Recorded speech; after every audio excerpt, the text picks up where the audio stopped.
Hey, I'm Cam with Veio, and you are listening to the Brutally Delicious podcast, and thanks for having me on, guys.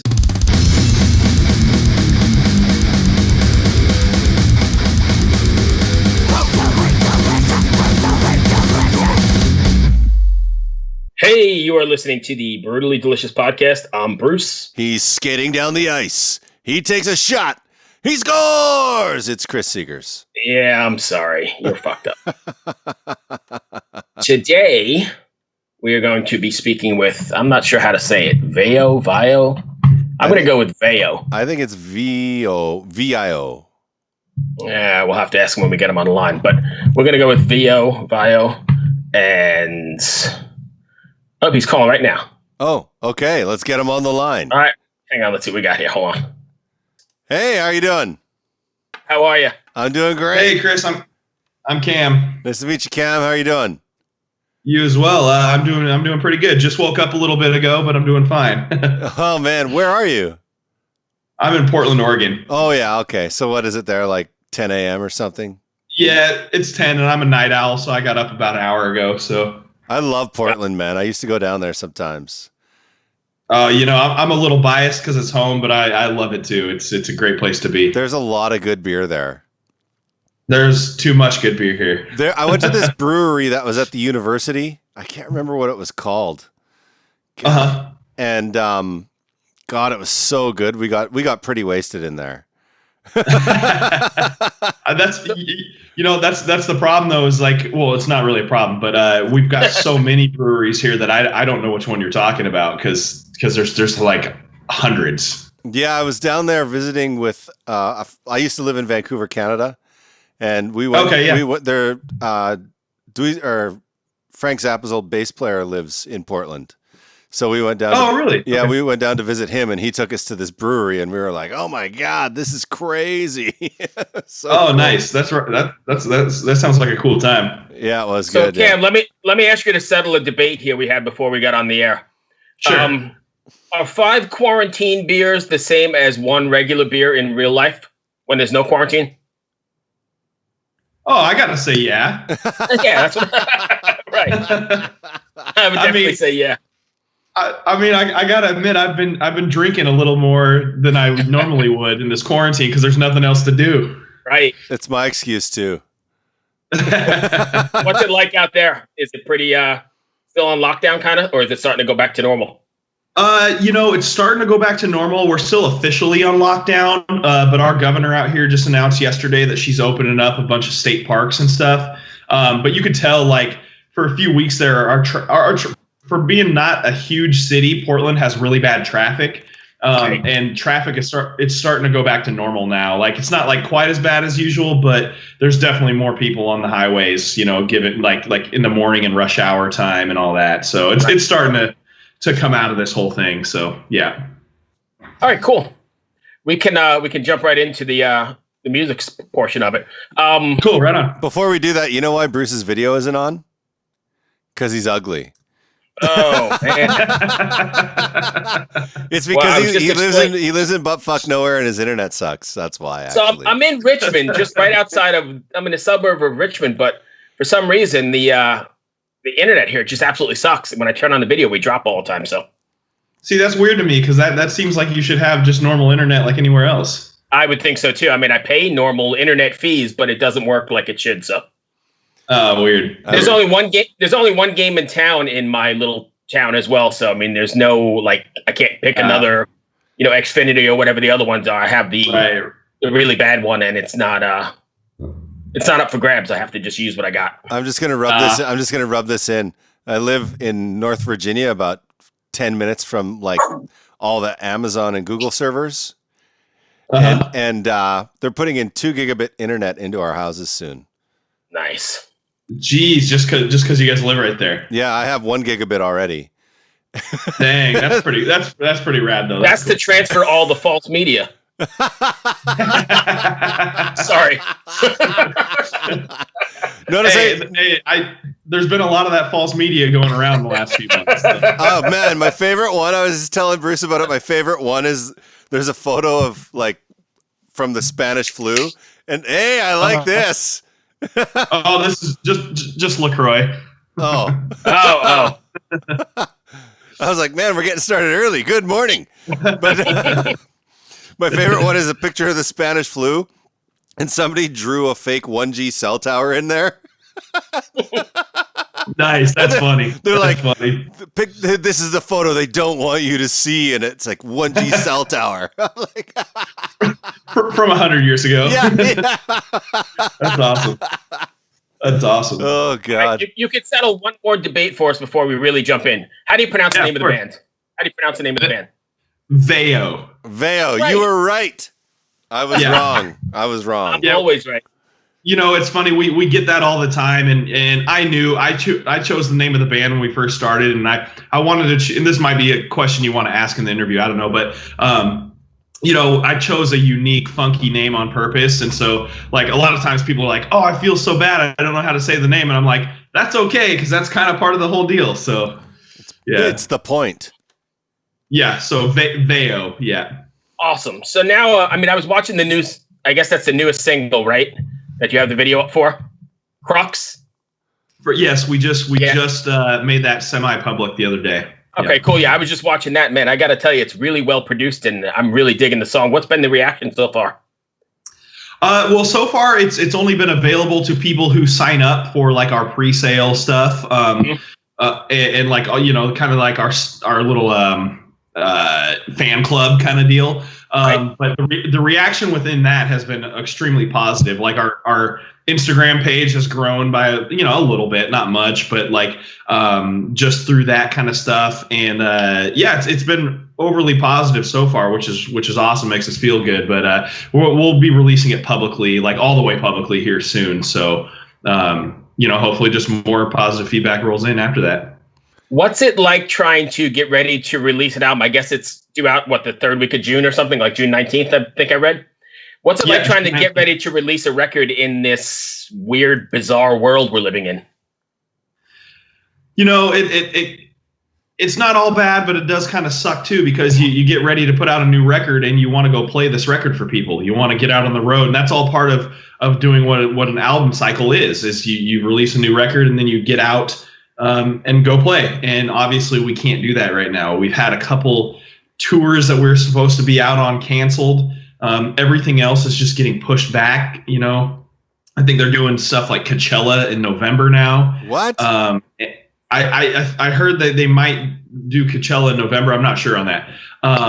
But so everything's just getting pushed back. And from what I've heard from a lot of the booking agencies too, they're not even focused on this year anymore. Even though we're still pretty early in this year, they're focused on 2021 already, which is kind of crazy. So for a smaller band where we're at right now, it kind of sucks because, you know, we're not going to be able to get out there right away and play, you know, do a full national tour and play on the East Coast, the South, Midwest, everywhere. But at the same time, it has granted us the opportunity to do more, I don't know, get better, I should say, at stuff that we haven't typically always done, like doing Facebook Live and Instagram Live videos from home and really connecting with fans one-on-one through that type of that mode of communication. So, you know, we're making do with what we got. It hasn't been terribly bad, and you know, who knows if the quarantine stuff is still going on in mid-June, it might grant people an opportunity to be at home and being like, hey, I'm bored, let's go search out new music and find our music that way. So yeah, awesome. Chris? Man, you know, I hope it doesn't go to June, but it might start up again in June. It's I hope not. Me too. Trust me, it's crazy. What was the recording process like for this record? So the recording process for this record was actually kind of a long haul, especially for a smaller band where we're at right now. You know, usually guys at our level get in and get out, but we had the luxury and somewhat of a headache as well of recording this whole record over about not quite a year and a half, but probably a year and a quarter time span. And we recorded it in batches. We got a first couple songs done in early 2019, started those in late 2018, and then kind of recorded in batches. And so it's been a long haul, so it feels good that it's done. And of course, me being the vocalist, I go in basically last to do everything, but I play guitar for the band too. And I'm there for every recording process, every recording session. So finally, when I was done, the last day of vocals, the last day of tweaking every little thing, and then just letting the mix and master do its work, I was like very relieved, like, wow, it's finally done. It's been a year in the making, and I can relax a little bit now. Yeah. So did you guys record the record yourself, or did you go to a studio producer, use other engineers? How did that go? Yeah, so we record here in Portland. We've got our guy. His name is Stephen Hawks. He's does a great job with a lot of great bands. He's part of a recording outfit here called Interlace Audio, with his business partner being Chris Crummett, who's a nationally known name, does a lot of big national bands here in Portland as well. But we started the process actually when I was saying in late 2018. We went down to Southern Oregon to a studio run by Sylvia Massey, and that's name a lot. Yeah, it's a lot of name people out there know. It's a name a lot of people out there know. And so we started that process with her, had the opportunity through our management group. They know Sylvia, and she had an opening for a few days. So we went down there literally the day after Christmas in 2018 and recorded one track with her. And that was a fun experience. So between her and Stefan, who's our guy who mixes and masters everything himself, we've got a pretty good setup for this record, and we've got a great team going overall with the recording and the video shoots, like we were mentioning. Our video team is great too, so we've got a good setup as far as recording and production goes. That's cool. That's awesome. It's kind of funny, right? Like, you spend so long recording and tracking and refining and arranging, and you do all this stuff, and then the mixer comes along and it's like, one day, one song done. Next day, one song done. Next day, one song done. And it just kind of goes really fast. And then you're like, oh, man. Then it goes to mastering, and like a few hours later, you're like, oh, no. Like, you take all this time, and then mastering is like, well, here you go. It's done. It's so fast. Yep. You're like, that's it? Okay, well, I guess we're done now. Yeah, it's so fast. It's such a fast process. Yeah. Very scientific. So you said, oh, go ahead, Bruce. Sorry. No. I was just going to ask, at the end of the day, is there something you want your fans to walk away with after listening to a Veio record? Is there a message or a takeaway? Yeah, that's an interesting question because, as a lyricist, I like to write songs that are meaningful. And I know that seems like really like artistic and like, like, oh, I'm so cool. But in my mind, it's not really like a point of like trying to get myself across necessarily, as I just like to sing about things that might mean something to somebody. Mm-hmm. And sometimes in the lyric writing process that takes a little bit longer for me, but as far as this record goes, we set out with a concept. And so the new album is called Vitruvian, and that's taken from Leonardo da Vinci's sketch of Vitruvian Man, which you guys may have seen, a lot of people out there have seen before. And the translation from Italian or Latin or whatever he spoke into English is Vitruvian Man means proportions of man. And what he meant was physical proportions, arm length, leg length, head size, that kind of stuff. Right. But in writing the album, I took it and translated that for myself and for our band as proportions of man, as just like, things, parts of life that we all go through.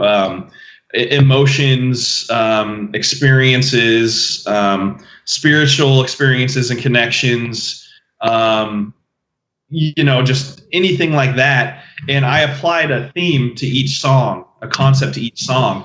And so on this record, I'm hoping that, when people listen, they'll be like, oh, this is kind of the theme to this song. And, hopefully that will help some people out in the long run. Just at least help people connect to something that's greater than they are, or greater than we are, greater than they are. You know what I mean? Right. As a community and as a connection between people. So along those same lines, then, do you have a story, or I guess a story is the word I'm looking for, of how a fan has told you your lyrics have connected and what that felt like? Yeah, I mean, we get pretty good feedback, especially out on tour when we're on the bigger tours and someone hasn't heard of us, and they say they come up to merch afterwards or meet us out by the buses and are like, hey, we had never heard of you before a week ago, and we looked at the show and then looked you guys up, and we really dig what you do. So that obviously makes us feel good and puts a lot of the hard work and the long drives that we have into makes it worth it. People have said, hey, this I'm thinking of specific fans in my mind right now that we've connected with on the road and online and stuff. And, it's just cool when people come to you and be like, hey, I was struggling at this point in my life and this song really hit home with me. Or, oh, hey, we just had a kid and you were on our celebratory soundtrack, or something like right. that. It's just cool how people use music to just relate to different things in their life, and just us being a small part of that, and people saying like, hey, what you created was awesome in this moment. Just it makes it worth it with what we do. So right. What's a moment for you with another band that created that moment for you? Oh man, I've met a lot of really cool musicians over the years. That's hard to say. I'll give you one. I started with in the 90s, Stone Gossard partnered up with Sean Smith, who recently passed away, and they had the band Brad. I don't know if you know Brad. I'm not super familiar, but I've heard of him. I have no idea. They released the first album. It's called Shame, because originally they were going to name their band Shame, but there was a band in the UK called Shame, and he wouldn't give up the trademark. And the guy that owned the trademark, his name was Brad. So they named their bad Brad and called the record Shame.